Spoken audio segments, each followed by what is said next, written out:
नमस्कार विद्यार्थी मित्र हो, मी श्री के पी पाटील सर आपल्या या चॅनलमध्ये आपल्या सर्वांचं सहर्ष स्वागत. आज आपण इयत्ता 9वीमधील विषय इतिहास पाठ क्रमांक 2 भारत 1960 नंतरच्या घडामोडी याविषयी माहिती घेणार आहोत. विद्यार्थी मित्र हो, 15 ऑगस्ट 1947 रोजी आपला भारत देश स्वतंत्र झाला. 1950 संविधानाचा स्वीकार करत भारताचे सार्वभौम लोकशाही राष्ट्र निर्माण झाले. सार्वभौम राष्ट्र म्हणजे बाह्य देशांचा आपल्या देशावरती प्रभाव नसणे होय. आपला भारत देश जगामध्ये विविधतेने नटलेला देश म्हणून ओळखला जातो, कारण भारतीय समाज बहुजिन्सी असून या समाजामध्ये विविध भाषा, धर्म, वंश, अनेक आणि जातीचे लोक एकत्र राहत आहेत.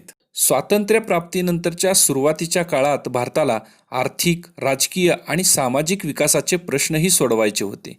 नियोजन आयोगाची निर्मिती आणि औद्योगिकरणावर भर हा आर्थिक विकास साध्य करण्याचा व देशातील दारिद्र्याची समस्या दूर करण्याचा एक मार्ग म्हणून स्वीकारण्यात आला. निवडणुकांचे यशस्वी आयोजन आणि लोकशाही परंपरावरील विश्वासामुळे आपल्याला राजकीय स्थैर्य प्राप्त करणे शक्य झाले. याचबरोबर दुर्बल समाज घटकांसाठीच्या कार्यक्रमांचा आणि धोरणांचा समावेश असलेल्या अनेक सामाजिक सुधारणा प्रत्यक्षात आणण्याचेही प्रयत्न झाले. पहिला मुद्दा 1960चे दशक. भारताच्या राजकीय परिस्थितीवर परिणाम करणाऱ्या अनेक घडामोडी 1960च्या दशकात घडल्या. पोर्तुगीजांच्या राजवटीखाली असलेल्या गोवा, दमण आणि दीव या प्रदेशांची मुक्तता झाली व ते भारतीय संघराज्याचे भाग बनले. उत्तरेकडील सीमारेषेवर भारत आणि चीन यांच्यातील तणाव 1950 पासून वाढत होता. या तणावांची परिणिती अखेर दोन्ही देशांमधील सीमारेषा युद्धात झाली. हे युद्ध मॅकमोहन रेषेच्या क्षेत्रात झाले 1962 साली. भारताला स्वातंत्र्य मिळाल्यानंतरच्या काळात प्रधानमंत्री पंडित जवाहरलाल नेहरूंनी भारताचे नेतृत्व केले. ते भारताच्या परराष्ट्र धोरणाचे शिल्पकार होते. भारताच्या सामाजिक आर्थिक विकासात त्यांनी घातलेली भर अत्यंत मोलाची आहे. 1964 भारताचे प्रधानमंत्री पंडित जवाहरलाल नेहरू यांचे निधन झाले. त्यानंतर लाल बहादूर शास्त्री भारताचे प्रधानमंत्री झाले. त्यांच्या कारकिर्दीत 1965 भारत आणि पाकिस्तान यांच्यामध्ये काश्मीर प्रश्नावरून पुन्हा एक युद्ध झाले. सोव्हिएत युनियनने दोन्ही देशात मध्यस्थी करण्याचा प्रयत्न केला. जय जवान जय किसान ही घोषणा लाल बहादूर शास्त्रींनीच दिली. त्याद्वारे त्यांनी भारतीय शेतकरी व भारतीय सैनिक यांचे महत्त्व अधोरेखित केले. 1966 ताशकंद येथे लाल बहादूर शास्त्रींचे निधन झाले. 1966 श्रीमती इंदिरा गांधी भारताच्या प्रधानमंत्री झाल्या. त्यांच्या कारकिर्दीत पाकिस्तानचे पूर्व पाकिस्तानच्या संदर्भातील दडपशाहीचे धोरण पूर्व पाकिस्तानमध्ये मोठे आंदोलन निर्माण करण्यास कारणीभूत ठरले. या आंदोलनाचे नेतृत्व शेख मुजीबुर रहमान यांच्या मुक्तीवाहिनीने केले. पूर्व पाकिस्तानच्या या समस्येचा परिणाम भारतावरही झाला, कारण कोट्यावधी निर्वासित तेथून भारतात आले. दुसरा मुद्दा आहे 1970चे दशक. 1971 भारत आणि पाकिस्तान यांच्यात युद्ध झाले व त्याची परिणिती स्वतंत्र बांगलादेशची निर्मितीत झाली.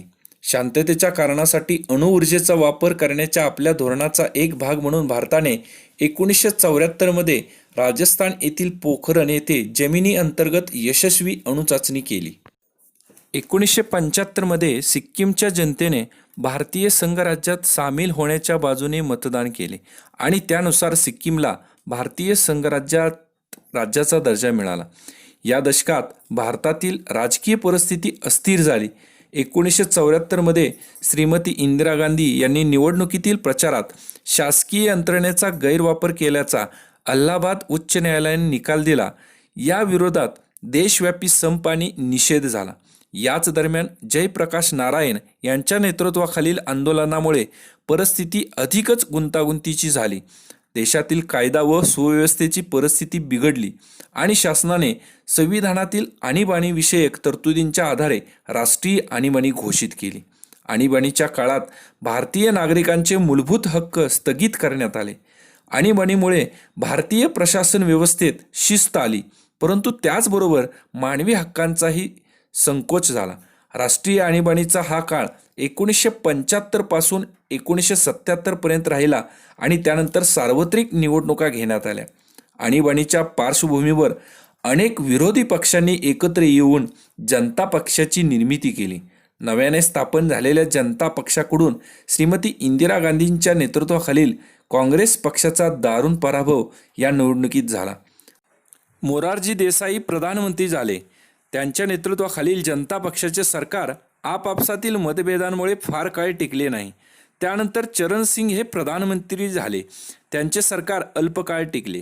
1980मध्ये पुन्हा निवडणुका झाल्या आणि श्रीमती इंदिरा गांधी यांच्या नेतृत्वाखालील काँग्रेस पक्ष पुन्हा सत्तेवर आला. तिसरा मुद्दा आहे 1980चे दशक. या दशकात भारतीय राजकीय व्यवस्थेला अनेक नव्या आव्हानांना सामोरे जावं लागले. शिखांनी पंजाबमध्ये स्वतंत्र खलिस्तान राज्याच्या मागणीसाठी आंदोलन सुरू केले. या आंदोलनाने अतिशय उग्र स्वरूप धारण केले. या आंदोलनास पाकिस्तानचा पाठिंबा होता.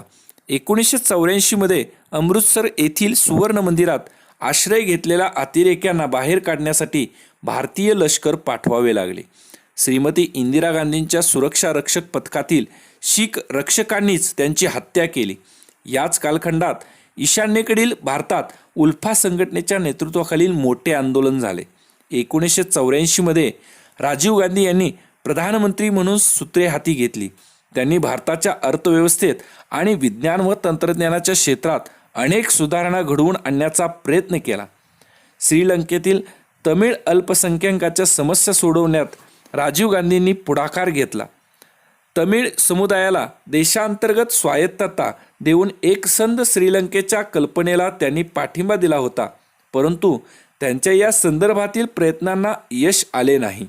संरक्षण सामग्री आणि विशेषतः बोफर्स कंपनीकडून लांब पल्ल्याच्या तोफा खरेदी संदर्भात झालेल्या भ्रष्टाचाराच्या प्रकरणात त्यांच्यावर बरीच टीका झाली. राजकीय भ्रष्टाचार हा या काळातील निवडणुकांचा एक महत्त्वाचा मुद्दा बनला आणि या सार्वत्रिक निवडणुकीत काँग्रेस पक्षाचा पराभव. यानंतर विविध पक्ष एकत्र येऊन जनता दलाचे विश्वनाथ प्रताप सिंह भारताचे प्रधानमंत्री झाले. इतर मागासवर्गीयांसाठीचे आरक्षण धोरण हे त्यांचे सर्वात महत्त्वाचे योगदान मानले जाते. पक्षातील अंतर्गत वादविवादांमुळे ते फार काळ प्रधानमंत्री पदावरती राहू शकले नाहीत. 1990मध्ये चंद्रशेखर भारताचे प्रधानमंत्री झाले. त्यांचेही सरकार अल्पकाळ टिकले. 1991मध्ये निवडणूक प्रचारादरम्यान श्रीलंकेतील लिट्टे LTTE या संघटनेने राजीव गांधींची हत्या केली. 1980च्या दशकाच्या शेवटी जम्मू आणि काश्मीरमधील असंतोषाला सुरुवात झाल्याचे दिसते. तेथील अतिरेकी कारवायांनी काश्मीरी पंडितांना तेथून निघून जाण्यास भाग पाडले आणि ही समस्या अधिकाधिक वाढतच गेली आणि तिने आता दहशतवादाचे स्वरूप धारण केले आहे. पुढील मुद्दा आहे 1991 नंतरचे बदल. जगाच्या आणि भारताच्या इतिहासात 1991 हे वर्ष महत्त्वपूर्ण बदलांचे ठरले. सोव्हिएत युनियनचे या सुमारास विघटन झाले आणि जगातील शीतयुद्ध संपले. भारतात PV नरसिंहराव यांच्या नेतृत्वाखालील शासनाने भारतीय अर्थव्यवस्थेत अनेक बदल घडवून आणले. याच वर्षी भारताने मुक्त आर्थिक धोरणाचा स्वीकार केला. याच काळात अयोध्या येथील राम जन्मभूमीचा व बाबरी मशिदीचा प्रश्न ऐरणीवर आला. 1996 ते 1999 या काळात भारताच्या लोकसभेत कोणत्याच पक्षाला स्पष्ट बहुमत मिळाले नाही. म्हणूनच अनेक प्रधानमंत्री या काळात सत्तेवर आल्याचे दिसते. त्यात अटल बिहारी वाजपेयी, HD देवेगौडा आणि इंद्रकुमार गुजराल हे होते. अंतिमत 1999मध्ये भारतीय जनता पक्षाच्या नेतृत्वाखालील राष्ट्रीय लोकशाही आघाडीचे सरकार सत्तेवर आले आणि अटल बिहारी वाजपेयी भारताचे प्रधानमंत्री झाले. अटल बिहारी वाजपेयी यांनी पाकिस्तानबरोबर संवाद साधण्याचा प्रयत्न केला, परंतु यश आले नाही.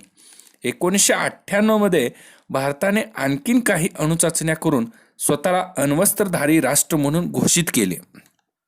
1999मध्ये कारगिल क्षेत्रात भारत आणि पाकिस्तान यांच्यात काश्मीर प्रश्नावर आणखीन एक युद्ध झाले. या युद्धातही भारताने पाकिस्तानचा पराभव केला. पुढील मुद्दा आहे भारतीय अर्थव्यवस्था. अर्थव्यवस्थेचे आधुनिकीकरण, आर्थिक स्वावलंबन आणि सामाजिक न्यायासह समाजवादी समाजरचना ही भारताच्या स्वातंत्र्यापासूनची भारतीय अर्थव्यवस्थेची वैशिष्ट्ये राहिली आहेत. भारताला उद्योग उभारून आधुनिकीकरण आणि स्वावलंबन प्राप्त करायचे होते. नियोजनाच्या द्वारे सामाजिक न्यायावर आधारलेली अर्थव्यवस्था अस्तित्वात आणायची होती आणि म्हणूनच योजना आयोग निर्माण करण्यात आला आणि पंचवार्षिक योजना सुरू करण्यात आली. 1991 मध्ये नरसिंहराव शासनाने आर्थिक सुधारणा घडवून आणण्यास प्रारंभ केला. या आर्थिक सुधारणांना आर्थिक उदारीकरण असे म्हणतात.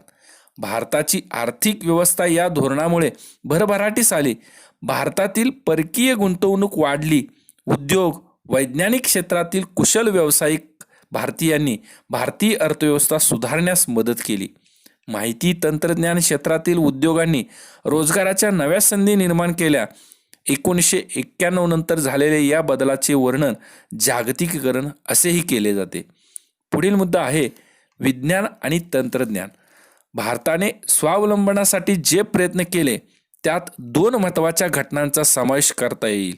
1965 मध्ये सुरू झालेल्या हरित क्रांतीचे जनक डॉक्टर MS स्वामीनाथन होते. त्यांनी नव्या शास्त्रीय तंत्राचा वापर करून अन्नधान्याचे उत्पादन वाढवले. डॉक्टर वर्गीस कुरियन यांच्या दुग्धोत्पादनातील सहकारी चळवळीच्या प्रयोगाने भारतात दुधाचे उत्पादन मोठ्या प्रमाणावर वाढले. यालाच धवल क्रांती असेही म्हणतात. अणुशक्ती आणि अवकाश संशोधनाच्या क्षेत्रातही भारताने अधिक प्रगती केली आहे. डॉक्टर होमी भाभा यांनी भारतातील अणुशक्ती कार्यक्रमाचा पाया घातला. अणुशक्तीचा वापर वीज निर्मिती, औषधे आणि संरक्षण यासारख्या शांततेच्या कारणासाठी करण्यावर भारताचा भर होता. अवकाश तंत्रज्ञानातही भारताने भरीव कामगिरी केली. 1975 मध्ये आर्यभट्ट हा पहिला उपग्रह अवकाशात सोडण्यात आला. आज भारताकडे एक यशस्वी अवकाश कार्यक्रम असून त्या अंतर्गत अनेक उपग्रह अवकाशात सोडलेले आहेत. दूरसंचार क्षेत्रातही प्रगती झाली. पुढील मुद्दा आहे सामाजिक क्षेत्रातील बदल. याच दरम्यानच्या काळात भारताच्या सामाजिक क्षेत्रातही अनेक महत्त्वपूर्ण बदल झाले आहेत. यातील काही बदल हे महिलांच्या सक्षमीकरणाच्या समस्येशी संबंधित आहेत, तर काही वंचित घटकांच्या उन्नतीसाठी स्वीकारण्यात आलेल्या धोरणाशी संबंधित आहेत. देशातील महिला आणि बालकांच्या सर्वांगीण विकासाला चालना देण्यासाठी 1985 मध्ये मनुष्यबळ विकास मंत्रालयाच्या अंतर्गत महिला आणि बाल विकास विभाग निर्माण करण्यात आला. स्त्रियांना सामाजिक न्यायाची हमी मिळावी आणि योजनांच्या कार्यवाहीस मदत व्हावी म्हणून जे कायदे करण्यात आले त्यात हुंडा प्रतिबंध कायदा, समान वेतन कायदा यांचा समावेश होतो. 73व्या आणि 74व्या संविधान दुरुस्तीने स्थानिक शासन संस्थांमध्ये स्त्रियांसाठी राखीव जागा ठेवण्यात आल्या. संविधानकारांना असे वाटले होते की जाती व्यवस्थेमुळे भारतीय समाजातील काही समाज घटकांना सन्मान आणि समान संधीपासून वंचित राहावे लागेल. या समस्येवर उपाय शोधण्यासाठी 1953 मध्ये काकासाहेब कालेलकर आयोग स्थापन करण्यात आला. 1978 मध्ये BP मंडल यांच्या अध्यक्षतेखाली मागासवर्गीयांच्या समस्येचा विचार करण्यासाठी आणखी एक आयोग नेमण्यात आला. विविध सेवा आणि संस्थांमध्ये मागास समाज घटकांना योग्य प्रतिनिधित्व उपलब्ध करून देण्यासाठी आरक्षणाचे धोरण स्वीकारण्यात आले. अनुसूचित जाती आणि अनुसूचित जमातींच्या समाज घटकांना उच्चवर्णीयांची भीती, हिंसा आणि दडपशाही यांच्यापासून मुक्त राहून प्रतिष्ठेने आणि आत्मसन्मानाने जगता यावे म्हणून 1989 मध्ये शासनाने अत्याचार विरोधी म्हणजेच ॲट्रॅसिटी कायदा संमत केला. विद्यार्थी मित्र हो, या प्रकरणातील शेवटचा मुद्दा बघण्यापूर्वी तुम्ही या चॅनलवरती नवीन असाल तर चॅनलला सबस्क्राईब करा आणि हा व्हिडिओ आवडल्यास लाईक करा. आणि सर्वांसाठी या प्रकरणावरती एक प्रश्न आहे, त्या प्रश्नाचं उत्तर सर्वांनी कमेंट बॉक्समध्ये द्यायचं आहे. प्रश्न असा आहे की या पाठामध्ये आपण अनेक सरकारांचा अभ्यास केला, परंतु कोणाकोणाचे सरकार अल्पकाळ टिकले ते तुम्ही कमेंट बॉक्समध्ये लिहायचं आहे. पुढील शेवटचा मुद्दा आहे जागतिकीकरण. 1991 साली भारताने मुक्त आर्थिक धोरणाचा स्वीकार केला आणि या जागतिकीकरणाने अर्थकारण, राजकारण, विज्ञान व तंत्रज्ञान, समाज आणि संस्कृती अशा सर्वच क्षेत्रांमध्ये अनेक बदल घडवून आणले. जागतिक पातळीवर अनेक क्षेत्रामध्ये एक महत्त्वाचा देश म्हणून भारत उदयास आला आहे. यामध्ये G20 आणि ब्रिक्स या संघटनेमध्ये Brazil, Russia, India, China, south Africa या देशांचा समावेश होतो आणि यासारख्या आंतरराष्ट्रीय संघटनांचा भारत एक महत्त्वाचा सदस्य देश आहे. दूरसंचार तंत्रज्ञानाच्या क्षेत्रातील एक महत्त्वाची क्रांती भारताने अनुभवलेली आहे. भ्रमणध्वनी म्हणजेच मोबाईल आणि आंतरजाल सेवा म्हणजेच इंटरनेट, उपग्रहावर आधारित दूरसंचार सेवा संपूर्ण भारतभर पसरल्या आहेत. राजकीय क्षेत्रातही एक स्थिर लोकशाही कशी यशस्वीरित्या कार्य करत आहे हे भारताने जगाला दाखवून दिले आहे. याचा परिणाम म्हणून भारतीय लोकांच्या आणि विशेषतः युवकांच्या जीवनशैलीत खूप बदल झाला आहे.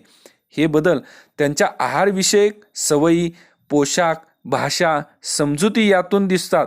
तर विद्यार्थी मित्र हो, या पाठामध्ये आपण 1960 नंतरच्या भारतातील घडामोडी, यामध्ये भारत चीन युद्ध, भारत पाकिस्तान युद्ध, त्याचबरोबर 1991 साली भारताचे मुक्त आर्थिक धोरण, विज्ञान तंत्रज्ञान या क्षेत्रात केलेली भारतानं प्रगती, याविषयी आपण सविस्तरपणे माहिती घेतलेली आहे.